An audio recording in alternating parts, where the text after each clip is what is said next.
Ça, c'est mon plan d'attaque. Et ça, c'est mon carnet d'écriture. Tout ce dont j'ai besoin pour écrire Libation, mon roman fantastico-horrifique.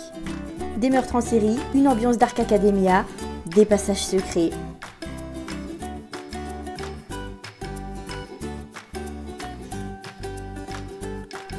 Et ça, c'est mon bordel. Je range un petit coup histoire de partir sur de bonnes bases pour cette toute première séance d'écriture sur ce roman. Et on est parti. Ah, et une petite gorgée de thé en passant, bien sûr. Est-ce que j'ai un objectif d'écriture pour cette première semaine? Bien sûr que non. Enfin, normalement si, mais en tenant compte de ma forme actuelle, je préfère m'en tenir à ce qui fonctionnera, c'est-à-dire zéro objectif. Me précipiter dès la ligne de départ, c'est le meilleur moyen de ne pas tenir sur la durée, pas dans mon état en fait. Libation, de toute façon, est prévue pour 70 000 mots maximum, donc sur 70 jours environ. Le rythme est tout à fait tenable, y compris avec les à côté. Alors, ce que j'appelle les à côté, c'est les mises à jour de Power, les contenus. Et en plus, je vais réduire les vidéos sur YouTube au profit de live d'écriture, donc c'est tout bénef. Alors comment je vois cette semaine? L'écriture de Libation sera bien sûr ma priorité. 1000 mots par jour, avant toute autre chose, ça me fera en plus des points d'autosatisfaction dans une période où j'ai vraiment l'impression de stagner, mais ça je vous en reparlerai. Cette semaine sera un peu chaotique, mais j'ai pas prévu de bouger, donc j'aurai tout le temps de me consacrer à l'écriture et au vlog qui va avec, le vlog que vous êtes actuellement en train de regarder.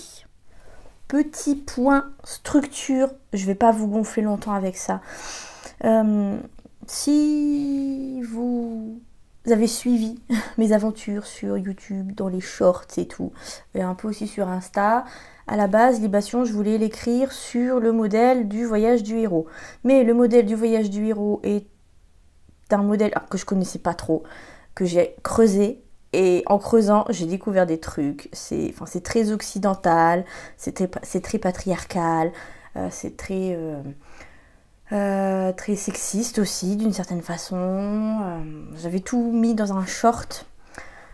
J'avais partagé ma réflexion dans un short parce que j'avais pas mal de choses à dire. Donc, je me rabats sur une structure qui n'est pas foireuse à mon sens. À savoir celle-ci qui est plus connue sous le nom de structure en 3 actes. Donc la structure en 3 actes, c'est une structure de roller coaster. Ça monte, on a l'incident, on a une succession de 4 crises, on a le climax. Et ensuite, c'est la chute, c'est là où tu cries un grand coup et pour relâcher un peu la pression si l'attraction te fait un chouïa peur, comme j'ai pu le faire il y a un mois dans Osiris, quand j'ai expérimenté le grand 8 en plein air. et je trouve que c'est une structure, je vais pas dire parfaite pour le genre fantastique, puisque avant d'être de l'horreur, Libation c'est aussi du fantastique, mais c'est une structure vraiment très intéressante parce que quand tu te dis que la situation ne peut pas empirer, en fait si, bien sûr que si, la situation peut toujours être pire. Je suis en train de l'expérimenter actuellement, la situation peut toujours empirer, il y a toujours moyen. Et pour les personnages c'est pareil, et je me dis que ça va être super intéressant de travailler sur cette idée de succession de crises dans un roman fantastique avec des fantômes, avec des passages secrets, avec une ambiance Dark Academia. Enfin, ça va être génial.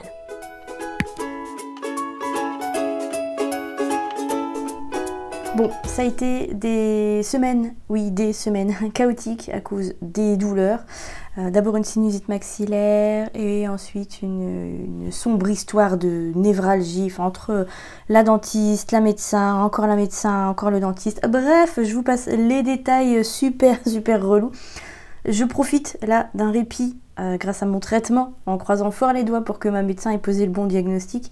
Donc je profite de ce répit pour avancer sur l'écriture de Libation. Ce sera sur une scène d'horreur, idéale pour ne pas avoir à réfléchir aux tenants et aux aboutissants, parce que là j'ai pas encore les cuillères pour, j'ai pas l'énergie du tout. Je suis encore en mode scène charnière là, pour vous dire. J'ai vraiment envie de m'y remettre en douceur. pour, un, me ménager, bordel de merde, et deux, pour garder un pied dans le roman. Alors, une scène d'horreur que Théo découvrira par le biais d'une vision, déjà ça renforcera l'impact de ses visions sur Théo, parce que cette vision, je vais vous l'expliquer un petit peu après, elle est un peu particulière. Bien sûr, je ne vais pas faire ça n'importe comment, même claquer, je fais ça correctement. Hein. Donc mon objectif, c'est de réfléchir à ma scène d'horreur. La première que je vais écrire pour ce roman, il me faut un but pour cette scène. Alors, Théo découvre, entre guillemets, l'envers du décor. Moi, je pensais à un truc du genre sacrifice, voilà, le truc qui fonctionne à tous les coups. Mais alors, pour quelle raison et surtout quelle conclusion Théo va-t-il en tirer de cette vision ? Il me faut aussi une issue, hein, c'est-à-dire sur quels éléments, sur quelles pistes cette scène va-t-elle déboucher, hyper important pour la crise suivante, puisque je reste en mode courbe je vous mets le nom en dessous, ce sera plus simple, soit la structure en 3 actes. Et enfin, il me faut une réaction de la part de Théo et de la part de Mathias, son acolyte.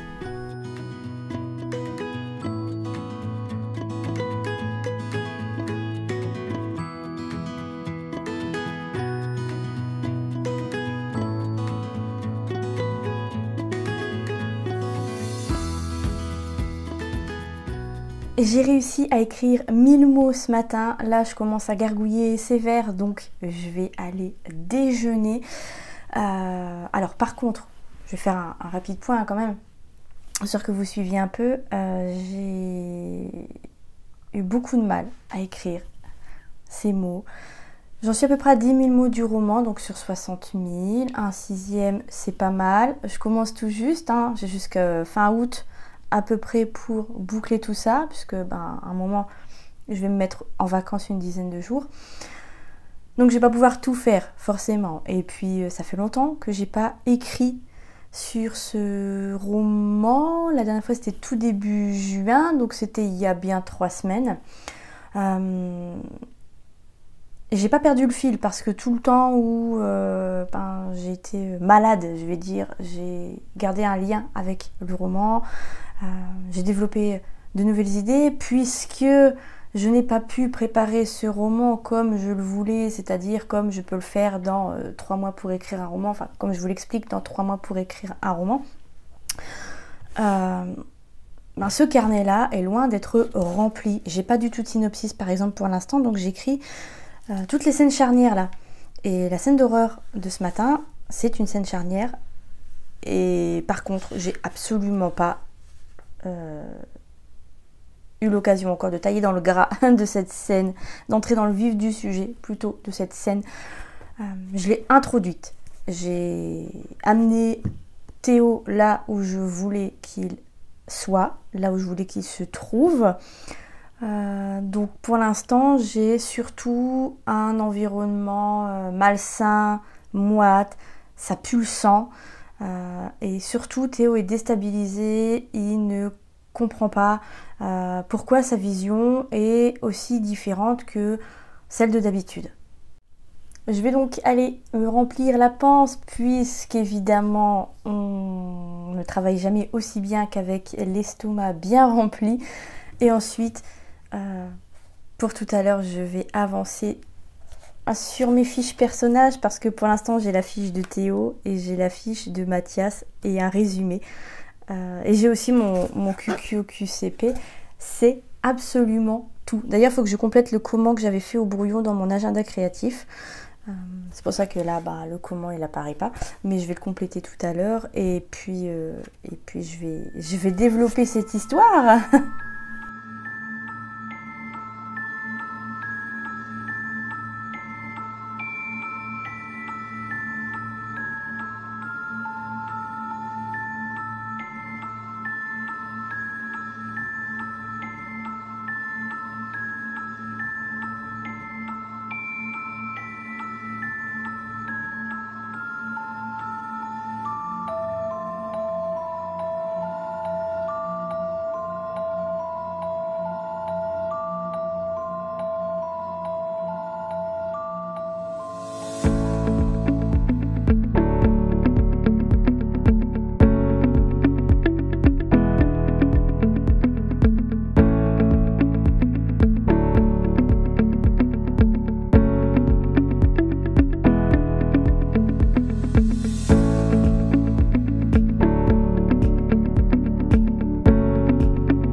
avance plutôt bien cette affaire. Là, donc j'ai travaillé... Oh, plutôt, je travaille... Pourquoi j'ai travaillé? Non, je travaille sur la fiche personnage donc du frère de Mathias qui est dans la même université que Mathias et Théo, mes deux personnages principaux. Donc j'ai travaillé, et c'est pour ça que je disais j'ai travaillé. J'ai travaillé sur ses forces, ses faiblesses et ses peurs, parce que c'est un personnage qui a des secrets comme à peu près tous les personnages de ce roman. Alors c'est pas un personnage qui aura droit à ses propres points de vue dans le roman, puisque les points de vue vont alterner entre ceux, ou plutôt alternent, puisque j'ai commencé l'écriture, les points de vue alternent entre ceux de Théo et ceux de Mathias, comme dans une romance.